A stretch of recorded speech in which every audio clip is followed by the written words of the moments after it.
바울이 이 가이사랴 총독의 영내에 있는 감옥에 이렇게 오래 갇혀 있었지만 그 당시에 정치적인 이 지도자들, 총독이라고 하면 정치적인 사람이죠.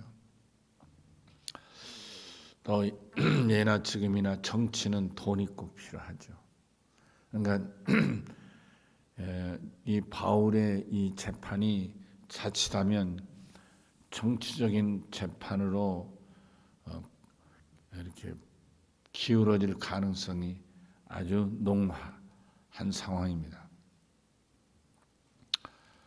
그럼에도 불구하고 바울은 끝까지 그 정치적인 그런 접근을 하지 않고 끝까지 믿음으로 하나님의 약속을 믿고 의지함으로 정치적인 그런 상황이 어떤 믿음으로 이어 관철해 나가는 이 꿋꿋한 믿음의 사람의 모습을 오늘 본문을 통해서 우리가 발견할 수가 있습니다. 사실 우리 믿음의 사람도 어떤 시대나 상황을 외면할 수는 없지만 그러나 특히 우리 믿음의 사람은 그 자체가 믿음의 사람이니까 어느 언제까지나 항상 우리는 믿음으로 접근하고 믿음으로 극복해 나가야 되리라고 오늘 이 말씀을 통해서 귀하고 강하게 교훈과 도전을 받게 되는 것입니다. 자, 오늘 여기 본문의 말씀 보면 24절에 수일 후에 벨릭스가 총독이죠. 그러니까 1차 신문이 지난 후에, 그러니까 이 더들로를 앞세워서 유대인들이 이제 재판을 걸어왔잖아요. 거기에 대해서 바울이 이제 자기 변명을 한 거죠. 근데 그 변명을 듣고 이 벨릭스는 거기서 막바로 재판을 진행하지 않고 휴정을 했다, 그런 얘기죠. 휴정을 해서 그 바울을 자유롭게, 어느 정도 자유롭게, 연금인데 아주 뭐라 할까요? 자유를 상당히 보장해 주는 연금, 자유를 제한하고 인신을 이렇게 가두고 제한하는 게 아니라 비록 연금으로 묶어는 두지만 자유롭게 친구들이 와서 대접도 하고 교류도 할 수 있도록 이렇게 느슨하게, 그렇게 아주 느슨한 연금을 시켰다는 뜻은 벨릭스 자신이 볼 때 바울을 유대인들이 얘기하듯 죽일 만한 특별한 아무것도 없다, 그런 말씀이죠. 그렇지만 대제사장과 유대인들이, 장로들이 변호사를 세워서 이렇게 고소를 한 마당에 그냥 풀어줄 수는 없으니까. 이 얘기는 뭘까요? 이 벨릭스는 판사, 우리로 말하면 재판자, 판사로서의 법으로 접근하는 재판장이 아니라 이미 총독이니까 정치인이잖아요. 그러니까 이 재판을 정치적인 입장에서 접근해 가고 있다는 걸 알 수가 있는 거죠. 법률적인 접근으로 재판을 했다면 석방을 했겠죠. 내가 들으니 다 너의 종교에 관한 문제인데 이것은 로마법으로는 재판할 수 없지 않느냐. 그래서 무죄다 이렇게 풀어줬을 거예요. 법으로 만약 법만 가지고 재판을 했다면. 그런데 이 총독은 이미 판사라기보다는 오히려 정치인이니까요. 정치적으로 접근을 하니까 그들의 고소대로 재판을 해야 되고 법은 죄가 없고, 근데 그러니까 일단 재판을 연기하고 그리고 수일이 지난 후에, 이런 뜻입니다. 수일이 지난 후에 총독 벨릭스가 그 아내 유대 여자 드루실로 함께 와서 바울을 불러 그리스도 예수에는 믿는 도를 들었다. 그러니까 이 벨릭스는 마침 부인이 유대인이니까 그 부인을 통해서 유대 교회에 대해서 아마 듣는 바 많이 알고 있지 않았겠는가. 그런데 유대교하고 이 예수 복음하고는 조금 다르죠. 유대교는 우리가 잘 아는 대로 모세를 중심으로 할례를 받아야 되는데 이 바울은 본인이 바리새인인 후손이라 베냐민 지파의 바리새인 후손이라 하는데 아니 그러면 이 두루실라가 얘기를 한 말을 듣고 여러 가지로 판단할 때 도대체 뭐가 문제가 돼서 이 사람이 이렇게 고소를 당하고 또 유대 지도자들이 죽이려고 하는가, 이 부분이 아마 이해가 충분하지 못했지 않았나. 그러니까 좀 더 들으려고 온 것 같아요. 특별히 뭐예요? 바울이 강조하는 것은 모세와 그 율법을 믿어야 된다는 전통적인 유대인들의 믿음이 아닌 그리스도의 어떤 부활에 대해서 강조를 하니까 과연 이 그리스도 교회의 믿음의 도, 부활의 도가 진리가 뭐냐, 이게 더 궁금했다, 그런 얘기겠죠.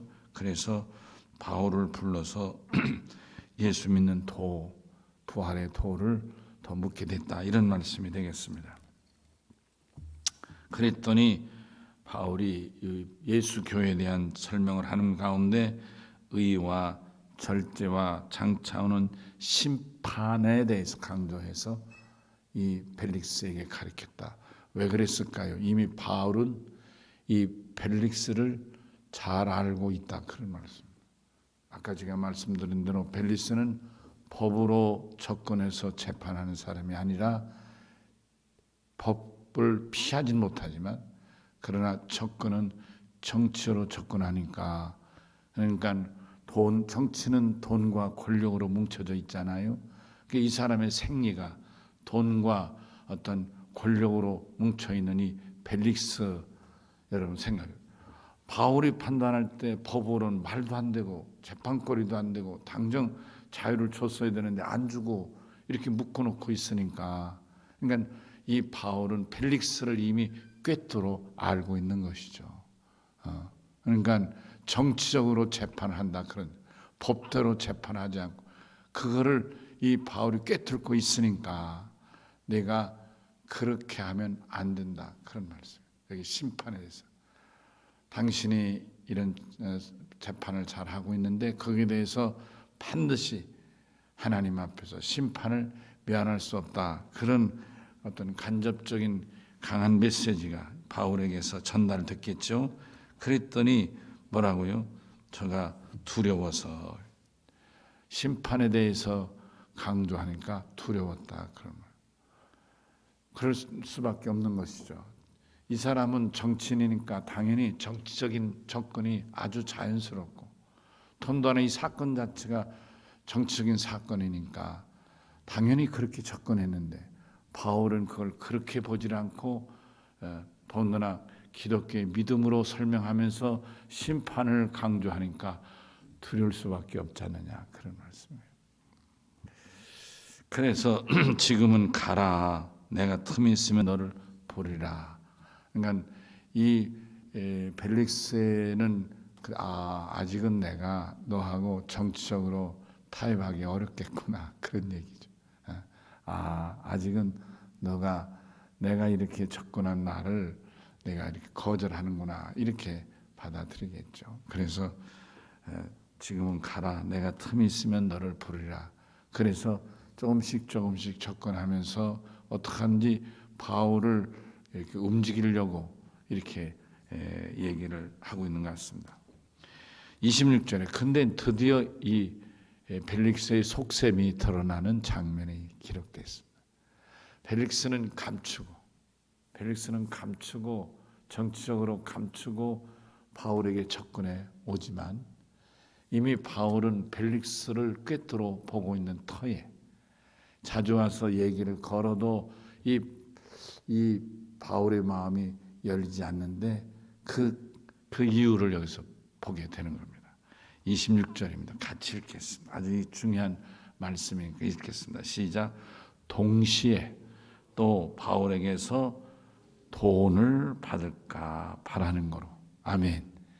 돈을 받을까 바라는 거로. 이게 벨릭스예요.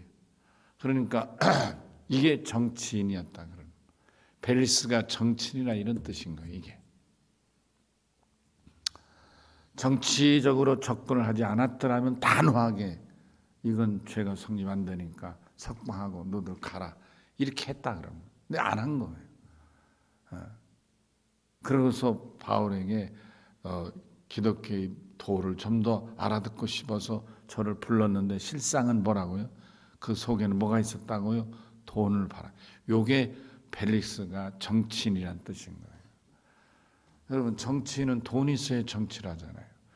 여러분 이 당시에 총독이란 지위는 황제를 대신하여서 임명받은 지역 나라를 다스리는 절대 권력자인 거예요.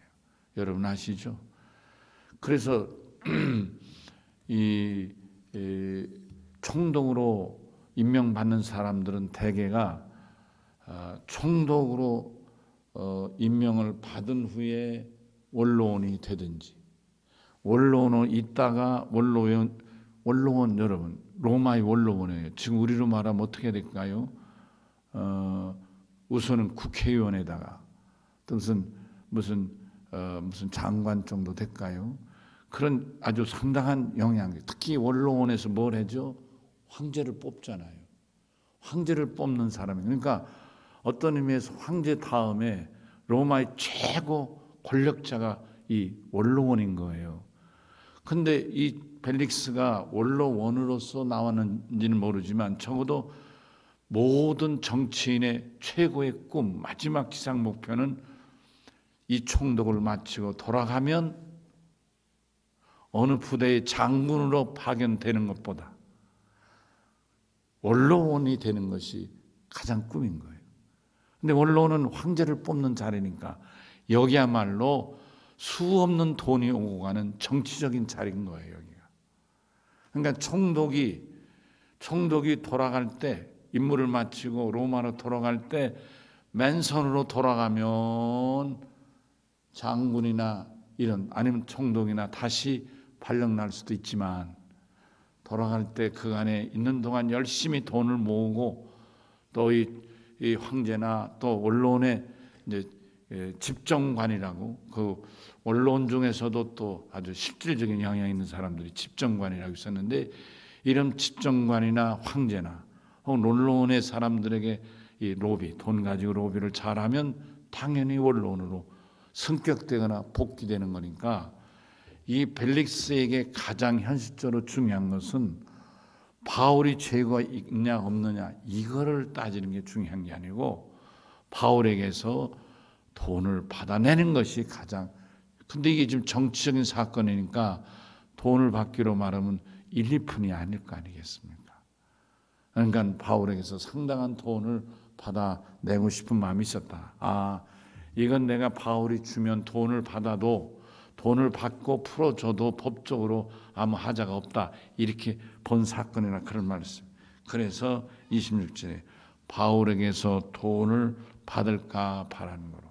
아, 이런 문제는 내가 돈을 받아 먹어도 후환이 없을 문제다. 그런 얘기. 그러니까 바울의 입장에서 바울은 어떻게 하든지 오직 복음 들고 목숨 걸고 선교한 사람이고 또 황제까지 가서 복음을 전하는 것을 자기의 어떤 사명으로 하는 이 바울과는 이 접근한 것이 전혀 다른 걸 보는 거죠. 바울은 살기 위하여 돈을 벨릭스 총독에게 낼 사람이 아닌 것이죠. 아멘이시죠? 바울은 돈을 버는 사람도 아니고 돈을 벌러 선교 활동한 사람도 아니고 돈도 없고 그리고 돈을 들여서 자기 목숨을 구명할 사람도 아닌 것이고 바울은 그런 것이죠. 근데 벨릭스는 이게 사건이 저들 종교적인 사건이니까 바울을 돈을 받고 풀어주면 자기는 돈을 먹으니까 좋고 그렇다고 해서 별로 로마법으로 문제가 될 일이 아니다. 이런 말씀인 것이죠. 그런데 바울이 결국 여기 보십시오. 27절 이태가 지난 후 무슨 얘기예요? 바울이 연금을 2년 동안 당했다는 무슨 이유는 뭘까요? 왜 2년 동안 연금을 당했을까요? 돈을 안 주니까. 그리고 유대인들은 죽이라 하는데 바울은 돈을 안 주니까 굳이 자기가 돈도 안 받고 저렇게 유대인들 대상을 비롯한 유대 장로나 유대 권력자들의 미움받을 이유도 없다 그런 말이죠. 그러니까 지금 우리로 말하면 재판을 무기한 그냥 계류시키는 거죠. 사실은 이게 어떤 같은 나라의 국민이었다면 있을 수 없는 일이죠. 그런데 식민지 국가니까 식민지에서 있는 일이고 총독의 절대 권한이니까 재판을 계류시키는 것이죠. 정치적인 사건은 이렇게 많이 하지 않습니까? 여러분이 아시는지 잘 모르겠지만 어느 시대나 정치적 사건을 이렇게 그냥 계류시킨 일이 많습니다. 그러니까 오래 끄는 거죠. 재판이 오래 가는 거예요. 경우 있다. 검사의 손에서 검사가 정치적으로 다룰 때는 재판이 진행이 안 되는, 재판을 안 하는 거죠. 그냥 묶어두고 기소를 안 하는 거죠. 그냥 계속 보안, 좀 더 조사를 더 해봐야 된다. 또 왜 이거 계속 안 합니까? 더 좀 알아보는 중이다. 조사를 해보는 중이다. 계속 그러면서 이 검사가 기소를 하지 않는 거예요. 계속 시간을 끄는 거예요. 빙빙 돌리는 것이죠. 검사 손에서 이렇게 되는 수도 있고 또 검사가 이제 기소를 해서 재판을 합니다. 그러나 또 법원에서 볼 때 이거 잘못다는 문제가 있고 여러 가지 어떤 이유가 있을 거 아닙니까? 그런 정치적으로 접근할 때 굳이 이거 재판할 이유가 있는가? 그래서 또 그걸 그렇게 법으로는 기한이 있지만은 되게 이런 문제는 1심이나 2심에서 무기한 잡아둔 건 아니고 대개는 대법원에서 무기한 잡아둡니다. 무기한 대법원에서. 왜냐하면 대법원은 이 1심과 2심은 사실 심리라고 그래요. 사실이 어땠느냐, 누가 어떻게 했느냐, 굳이 사실을 다루는 거예요. 그러니까 사실을 다루는 것 가지고는 오래 끌만한 명분이 없어요. 그리고 대개는 법정 기한이 있습니다. 예를 들면 1심은 그냥 꼭 판사들이 지키는 건 아니지만 6개월 안에 1심을 마치고 또 2심은 대개 4개월 안에 2심을 마치고 이렇게 되게 일반적으로는 그렇게 돼 있습니다. 그러나 꼭 그렇게 지키는 건 아니죠. 그런데 이제 대법원에 가면 여기는 또 다른 거예요. 재판이 그걸 법률심이라는데 법조문이 제대로 됐느냐. 그래서 이제 그때부터 여러분 아시는데 대법원에는 법연구관이 있지 않습니까? 그러니까 그 사람들한테 숙제를 주는 척하고 아직 연구가 들끝났다. 이런 이유로 계속하면 어떤 사건은 하세월이죠. 5년도 가고 10년도 가고 무기한으로 재판이 안 되는 경우도 없잖아요. 있죠. 안타깝 이 얘기죠. 다 이런 경우는 그냥 단순한 사건이 아니라 매우 그 시대와 맞물린 정치적인 그런 요소가 깔려 있을 때 이렇게 재판이 연기되는 것처럼 오늘 여기서도 바울의 이 사건이 2년씩이나 이렇게 묶어둘 만한 이유는 전혀 없는 거예요. 그러니까 바울이 죄가 분명했다면 벌써 처벌을 받았죠. 2년을 끌 리가 없어요. 바울이 이 펠릭스가 이제 내심 바란 돈을 왕창 갖다 집어줬으면 벌써 문제없이 풀려났겠죠. 무죄로. 근데 바울은 돈도 주지 않죠. 그렇죠? 또 펠릭스 입장에서는 굳이 이 유대 지도자들을 밑배서 이 재판을 빨리 끝내서 풀어줄 이유도 없죠. 그러니까 그냥 잡아둔데 벌써 바울을 연금을 2년 시켰다. 어떤 의미에서 이것도 무보일 수도 있는 것이죠. 그러나 총독이니까 이런 것들이 가능한 것이죠. 안타까운 얘기죠. 2년이 지났어요. 껄끄러운 일이니까 굳이 내가 할 거 뭐 있느냐 뒀다가 그래서 내가 이 예루살렘을 떠나면 누군가 후임으로 오면 그 사람한테 넘겨주면 되지. 굳이 내가 이럴 거 있는가. 그래서 2년을 그냥 미제 사건으로 둬버린 거죠. 두고 2년이 지났어요. 27절입니다. 또 같이 읽습니다. 이태가 지난 후 보르기오 베스도가 펠릭스의 소임을 이어받으니 펠릭스가 유대인의 마음을 얻고자 하여 바울을 구류하여 두니라.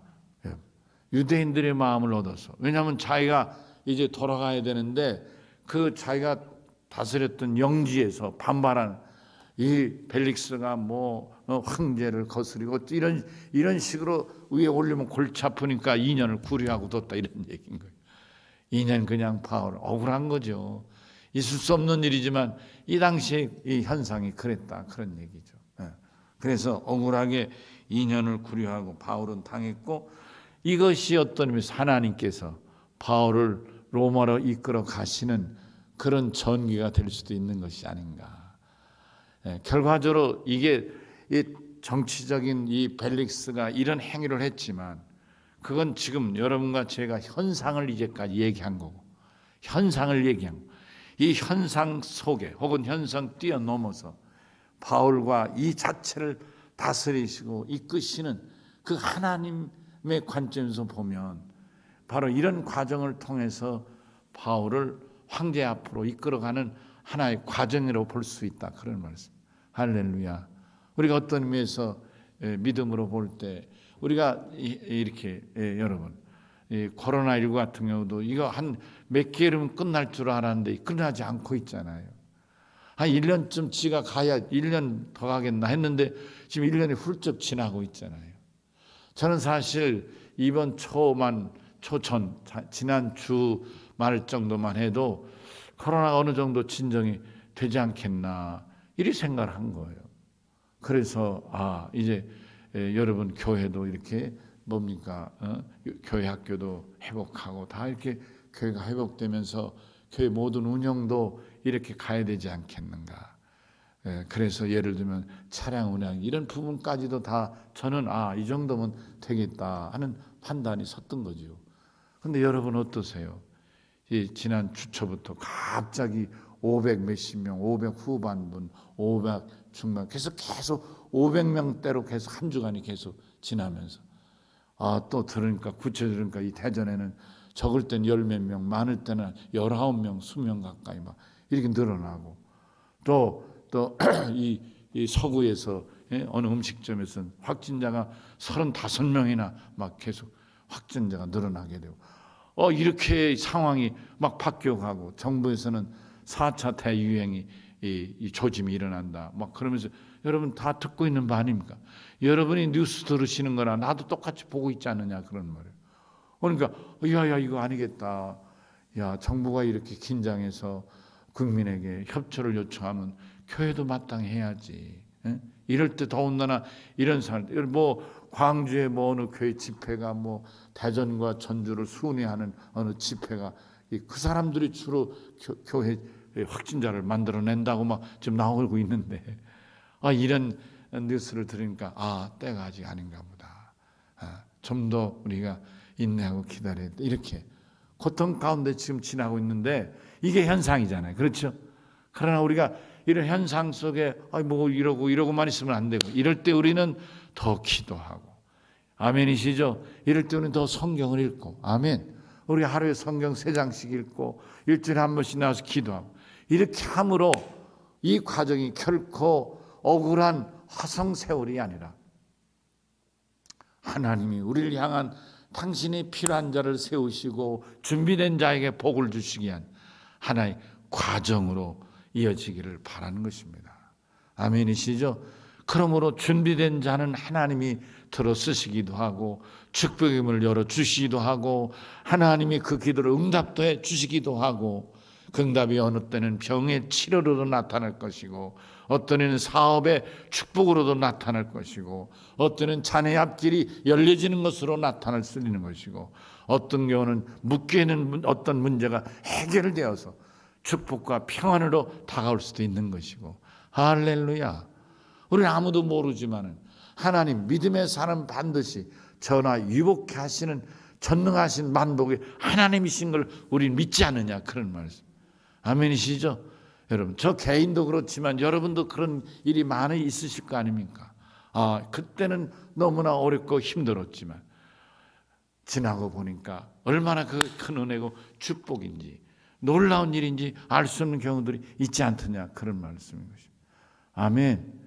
그렇습니다. 사람마다 다를 수 있겠지만 하나님 앞에 믿음의 사람은 반드시 어려움과 고난과 고통이 단순한 고통으로만 끝나지 않아요. 그 후에 마치 이제 살아있는 이 이 조개, 펄굴이죠. 오이스터, 펄 오이스터나, 그러니까 진주굴이에요. 우리말로 번역하면 펄 오이스터. 진주굴 속에, 살아있는 진주굴 속에는 5년 10년이 지나고 보니까 뭐가 나온다고요? 아주 비싼 진주가 나온 거란 말입니다. 얼마 전에 저 베트남의 어느 어부인지 누가 조개를 잡았다, 고기를 잡았는데 그 조개를 열었는데 아주 신기한 황금 진주가 그 조개에서 쏟아졌다는 거예요. 가치를 매길 수 없을 만큼 황금 그 진주는 그렇게 비싸다네요. 누가 알아요? 저는 이 코로나19의 어려움이 우리를 너무 괴롭게 하지만 믿음으로 성경을 읽고 또 예배에 집중하고 또 은혜 생활하고 기도하면서 능력을 우리가 키워가고 신선한 믿음으로 준비하고 훈련되면 하나님이 반드시 복의 복을 더하여 주실 줄로 믿습니다. 자, 오늘 25장으로 넘어가겠습니다. 펠릭스는 이렇게 돈도 한 푼 바울에게 받아내지 못하니까, 돈도 못 벌면서 굳이 인심 잃을 필요가 없으니까 2년간 바울을 구류를 시켜놓고 훌쩍 떠나고 그 후임으로 베스도가 부임했다, 그런 말씀. 베스도가 가이사랴에 부임해가지고 3일 만에, 부임하자마자 3일 만에 예루살렘에 올라간 거예요. 1절이 그런 내용입니다. 올라가서 대상과 유대의 장로들, 유력자들, 이런 사람들을 만났더니 저들이 이 베스도를 보자마자 고소를 한 거예요. 다시 말하면 이 펠릭스에 대해서 마음이 불편했겠죠. 왜 그걸 빨리 바울을 처리하지 않고 2년씩이나 끌었는가. 그러니까 그 사람도 이해를 했겠죠. 저 사람 임기가 끝나니까 그냥 문제 삼지 않고 있다가 떠날 모양이다, 이렇게 이해를 한 것이, 뭐 총독이 한두 명이 바뀌는 건 아니니까, 그러니까 가려고 하니까 그랬나 보다. 근데 베스도가 오니까, 베스도는 잘 모를 거 아니에요. 유대인들이 볼 때 펠릭스는 너무 잘하는 거예요. 그 아내도 유대인이고 너무나 잘하니까 제가 임기를 전향 이렇게 끌었다고 이해하는데, 베스도는 아니잖아요.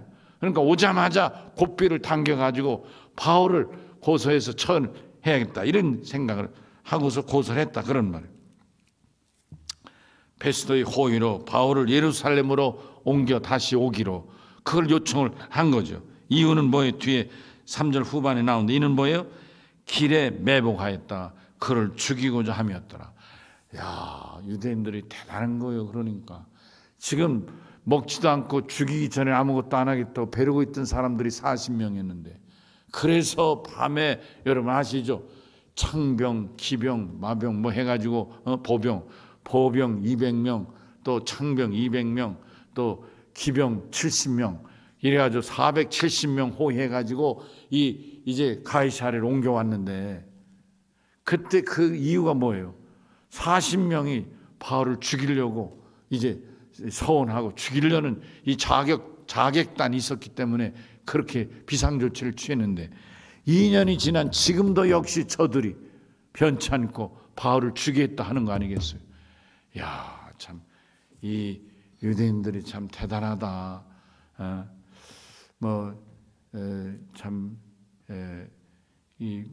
그 유대인들을 괴롭히는 히틀러와 그를 추종했던 사람들이, 세상이 바뀌었잖아요. 세상이 바뀌어서 이제 저들이 다 소위 게스타포, 유대인들을 추적해서 죽이는 그런 정보원들이죠.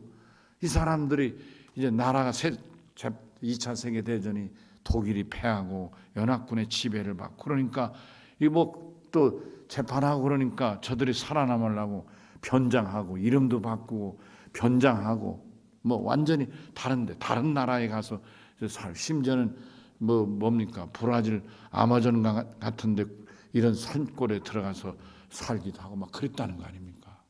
그런데 수십 년이 지났는데도 이 유대인들이 끝까지 추적을 해가지고 몇십 년 동안 추적해가지고 그런 아마존 강가에서 그냥 어부하면서 완전 전혀 다른 이름도 바꾸고 사람 모습도 바꾸고 세월도 많이 갔는데도요, 유대인들이 어떻게 그를 추적해가지고 붙잡아다가 재판했다는 거예요. 제가 그런 뉴스를 들으면서 참 무서운 사람들이다. 오늘 이 본문에 2년이 지났어요. 그리고 또 총독도 바뀌었어요. 그런데 글쎄 총독이 바뀌자마자 저들이 한 얘기는 바울을 죽이려고 고소한 이 사건이 기록된 걸 보면, 이야, 참 저들 참 우리말로 지독하다 하는 생각 듭니다. 근데 이 베스도도 총독인데 보세요. 참 역시 총독 정도 되는 사람은 다르다 하는 거예요. 이 정도 호의로, 그랬죠. 베스도의 호의로 저들이 요청했으니까 이 사람이 정치인인데다가 총독이니까 호의로 그러자 이렇게 할 만도 할 텐데요. 이 베스도도 깡깡해요. 4절에 보세요. 베스도가 대답하여 바울이 가이사랴에 구류된 것과 자기도 멀지 않아 떠나갈 것을 말했다는 거예요. 이게 기싸움인 것 같아요. 이게 아마 이 총독들이 임무 교대하면서 이런 미제 사건이라든지 이런 정치적인 이런 문제들을 다 인수인계하겠죠. 내가 이 문제가 있는데 2년 동안 구류시키고 계류한인데 이게 보통 골치 아프다든지 이게 유대인들은 죽이라 하는데 내가 볼 때는 법적으로 아무 하자가 없는데 이거 말리면 큰일 난다든지 뭐 서로 이제 전임자와 후임자 간에 무슨 여기 기록은 없지만 인수인계는 충분히 하지 않았겠는가. 여러분 이해는 충분히 되시죠? 예, 그래요. 뭐 교회도 어떤 직을 맡았다가 바뀌면 인수인계 하듯이 하물며 이런 중차대한 이 총독으로는 유대인과의 관계에서 아주 중요한 소위 긴장관계, 텐션관계, 긴장관계. 여기서 밀리면 총독은 그냥 어느 순간 계속 이 유대 대상이나 이런 사람들을 선하게 놀 수밖에 없을 거예요. 길들여지겠죠. 돈을 주고 자기들이 원하는 대로 문제를 풀고 돈을 주고 그러다 보면 완전히 총독은 유대인들이 선하기 위해서 완전 이렇게 될 수도 있는 거겠죠. 이런 아마 제가 볼 때 구체적인 내용은 없지만 그렇기 때문에 이 베스도 사실은 부임에 왔은 게 이 바울의 사건을 모를 리는 없는 것이죠. 백스를 통해서 다 알고 이거 뜨거운 감자다. 특별히 조심해야 된다. 이런 뭔가를 인수인계 받지 않았겠는가.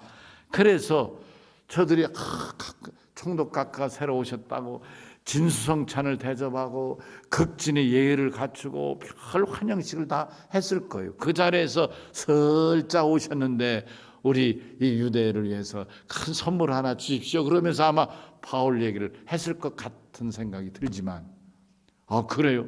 만약 베스도가 몰라 그래요? 좋으신 대로 하시죠. 내가 알아보고 그렇게 되는 방법으로 해봅시다. 이렇게 가볍게 대답할 수도 있겠지만 바울은 알고 왔던 것은 분명한 거예요. 베스도가 바울의 건을. 그러니까 이렇게 말하잖아요. 바울이 가이사랴에 구류된 것과 나도 머지않아 다시 가이사랴로 갈 텐데 굳이 되돌릴 리가 있겠느냐. 너희가 만약 이렇게 중요한 문제가 있고 다툴 일이 있다면 나하고 같이 가서 거기서 재판하면 되지 않겠냐. 이렇게 자연스럽게. 그러니까 제가 볼 때 이것은 베스도는 준비된 답변을 가지고 오지 않았겠나. 이런 마음을 갖게 되는 것입니다. 그래서 5절에 뭐래가요? 너희 중 유력자들은 나와 함께 가이사랴로 내려가서 그 바울에게 만일 옳지 아니한 일이 있거든 고발해서 재판하면 되지 않겠느냐. 이렇게 답변했다. 그런 말씀이 되는 것입니다. 자, 오늘 말씀을 마무리하려고 합니다. 어떤 면에서 이 오늘 읽은 24절에서 5장 5절까지 내용은 이 정치인들인 이 총독들의 행태 그리고 식민지에 있던 이 바울의 재판. 근데 이렇게 이 총독인데도 바울의 재판을 저들이 원하는 대로 선뜻 넘겨주지 않는 것은 어떤 이 정치인으로서의 그 식민 지배하는 나라와의 어떤 긴장 관계도 중요하지만 아마 이 중에 중요한 요소, 오늘 제가 설명 안 했지만은 중요한 요소 하나가 있는 것이 바울은 누군가요? 로마 시민권자라는 거예요. 바울이 로마 시민권자가 안 했으면 이렇게 재판을 끌 리도 없고 구류시킬 리도 없고 이게 얘기거리도 안 되는 거죠. 벌써 끝난 얘기죠. 뭐. 근데 바울이 누구라고요? 로마 시민권자인 거예요. 로마 시민은 누구나 삼심 재판을 받을 권리가 있는 거예요. 근데 바울이 재판을 포기하지 않은 거예요. 그러니까 로마 시민권자인 이 바울을, 여러분, 이 총독은 엄격히 말하면 로마 시민권자를 보호하는 것이 어떤 총독의 제일 의무인지도 모르는 것입니다. 여러분 이해가 되시나요? 좀 이해가 구체적으로 어려우실지 모르지만 예를 들면 이런 것입니다. 지금 미국이 우리나라의 강한 나라 아닙니까? 세계 여러 나라인데 여러분 심지어는 북한의 경우도 마찬가지죠. 북한에 들어가서 어떤 북한의 법으로 범법자로 북한이 체포를 했을 때 여러분 그 시민이 누구냐? 미국 시민권자의 경우는 북한 사람도 잘 다루질 않잖아요. 그래서 북한 사람은 자기들의 법으로 처형하는 일이 없잖아요. 다른 나라 사람 같으면 자기네의 법으로 처형도 하고 못하지만은 그러나 결국은 끝까지 북한에 가둬서라도 나중에는 이 미국과 교섭을 통해서 풀어내주지 않느냐, 죽기 전이라도 풀어내주지 않느냐 그런 말씀인 것입니다. 왜냐하면 로마 시민권자니 미국 시민권자니까 그런 것이죠. 오늘 여기 본문에서도 구체적으로 언급은 안 돼 있지만은 바울이 이토록 이 총독도 쉽게 다루지 않은 그 가장 중요한 이유 중에 또 하나 우리가 간과할 수 없는 것은 로마 시민권자라 이런 말씀인 것입니다.